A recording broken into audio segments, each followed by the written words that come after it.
काल नागपुरात जमावानं दगडफेक आणि जाळपोळ केली। त्यानंतर मुख्यमंत्र्यांनी हा हिंसाचार सुनियोजित पॅटर्न होता असं म्हटलंय। त्यावरून गृह खातं झोपा काढत होतं का असा सवाल उद्धव ठाकरेंनी केलाय। नागपुरात हिंसाचार कसा भडकला पाहूयात या रिपोर्टमधून।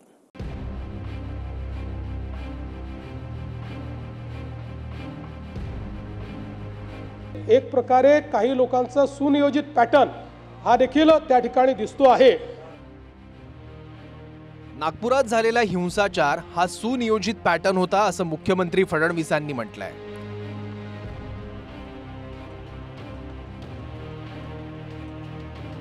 म्हणजेच दगडफेक आणि जाळपोळीचा प्लॅन आखून हिंसा घडवल्याचं सरकारचं म्हणणं आहे। निश्चितपणे याच्यामध्ये काही ना काही एक प्रकारे काही लोकांचा सुनियोजित पॅटर्न हा देखील त्या ठिकाणी दिसतो आहे। अशा लोकांना त्या ठिकाणी त्यांच्यावर कारवाई ही केलीच जाईल। हे नागपूर आहे, RSSचं मुख्य कार्यालय नागपूर आहे। अशा या नागपूरमध्ये हिंदू खतरे में कसा काय? मग इतके वर्ष तुम्ही केलं तरी काय नेमकं? मग पूर्वनियोजित असेल तर तुमचं गृह खातं झोपा काढत होतं का? हा पूर्वनियोजित कट तुमच्या कानावर आला का नाही? आणि जर आला असेल तर तुम्ही त्याच्याकडे दुर्लक्ष केलं का? या सगळ्या एका प्रश्नामध्ये अनेक प्रश्न दडलेले आहेत। छत्रपती संभाजीनगरच्या खुलताबाद मधली औरंगजेबची कबर हटवण्याच्या मागणीसाठी नागपुरात सोमवारी सकाळी विश्व हिंदू परिषद आणि बजरंग दलानं आंदोलन केलं, ज्यात औरंगजेबची प्रतिकात्मक कबर जाळली। विधानसभेत मुख्यमंत्री देवेंद्र फडणवीसांनी दिलेल्या माहितीनुसार नागपुरात हिंसा भडकवण्यास सुरुवात झाली ती संध्याकाळच्या नमाजनंतर। हे आंदोलन करताना त्यांनी गवताच्या पेंड्या असलेली प्रतिकात्मक कबर त्या ठिकाणी जाळली। यानंतर सायंकाळी एक अफवा अशी पसरवली गेली की सकाळच्या आंदोलनात जी प्रतिकात्मक कबर जाळली त्याच्या कापडावर धार्मिक मजकूर होता। अत्तरोळमधील नमाज आटोपून 200 ते 250 चा जमाव हा त्या ठिकाणी तयार झाला आणि नारे देऊ लागला। याच लोकांनी आग लावून टाकू असे हिंसक बोलणे प्रारंभ केल्याने पोलिसांनी त्या ठिकाणी बळाचा वापर केला। दुसरी हिंसा झाली हंसापुरी भागात। चेहऱ्यावर कापड बांधून 200 ते 300 लोकांच्या जमावानं दगडफेक केली। हंसापुरी भागामध्ये 200 ते 300 लोक हातात काठ्या घेऊन दगडफेक करू लागले। त्यांच्या तोंडावर फडके बांधले होते। या घटनेत 12 दुचाकींचे नुकसान झाले आहे। या घटनेमध्ये काही लोकांवर घातक शस्त्राने हल्ला करण्यात आलेला आहे। हातात दगड काठ्या घेऊन हिंसक जमावानं भालदारपुऱ्यालाही टार्गेट केलं, जिथं पोलिसांवरही हल्ला झाला। तिसरी घटना भालदारपुरा भागात सायंकाळी 7:30 वाजता झाली। 80 ते 100 लोकांचा जमाव तिथे होता। तिथे त्यांनी पोलिसांवर हल्ला केला, त्यामुळे अश्रुधूर व सौम्य बळाचा वापर करावा लागला। या घटनेत एक क्रेन, 2 JCB व काही 4 चाकी वाहने ही जाळण्यात आली। या संपूर्ण घटनेमध्ये 33 पोलीस जखमी झाले आहेत। दगडफेक करून नागपुरातल्या चिटणीस पार्क, हंसापुरी आणि भालदारपुऱ्याला निशाणा बनवण्यात आलं। दगडांचा एवढा मारा झाला की सकाळी ट्रॉली भरली।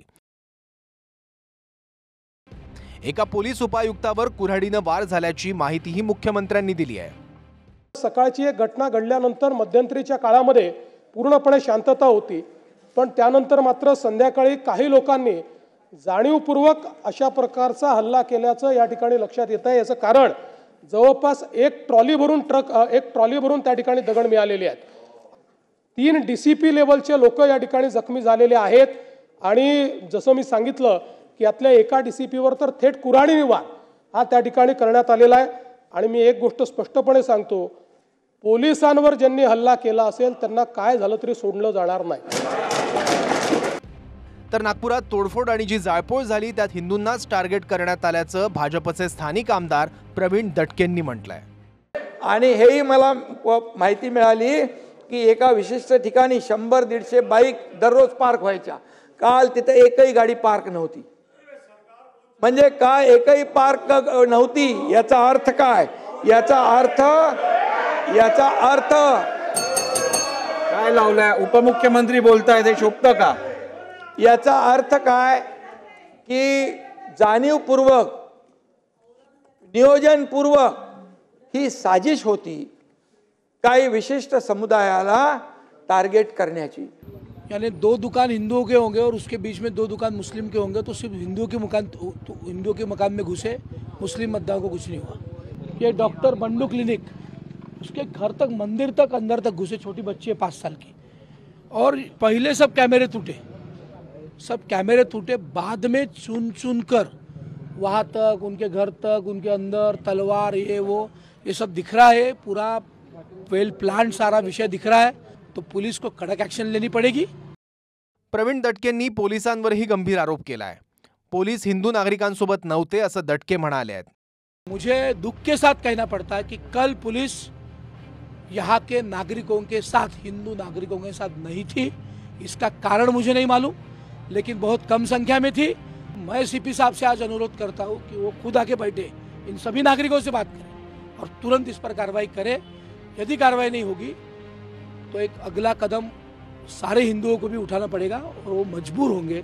बस इतना ही मैं आपके माध्यम से। तर जी प्रतिकात्मक कबर जाळण्यावरून वाद झाला, त्यानंतर प्रकरण हिंसेपर्यंत पोहोचलं। त्यावरून आंदोलन करणाऱ्या विश्व हिंदू परिषदेने पत्रकार परिषद घेतली आणि आपण धार्मिक मजकूर असलेला कोणताही कपडा जाळला नाही असं म्हटलंय। डेनमार्क में कार्टून बनता है तो पूरे भारत में भी वो लोग आग लगाते हैं। जो वो लोग बोल रहे हैं उसको हम नकार रहे हैं कि ऐसा कुछ भी आयात नहीं लिखी थी। एक खरा कपड़ा आ रहा है कि भाई जब मजाक बनती है उसका एक स्वरूप रहता है।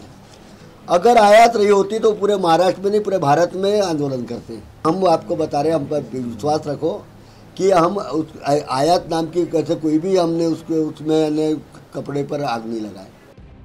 नागपुरातला हिंसाचार हा सुनियोजित अर्थात प्री प्लॅन असल्याचं सांगण्यात आलं। त्यामुळे यामागे नेमकं कोण आहे याचा तपास सुरू झालाय।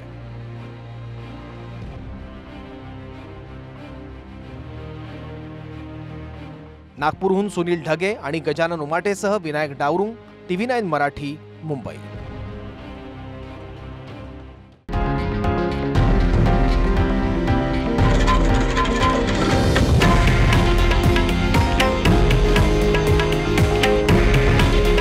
हे आहे देशातील नंबर 1 न्यूज नेटवर्क आणि आपण पाहत आहात TV9 मराठी।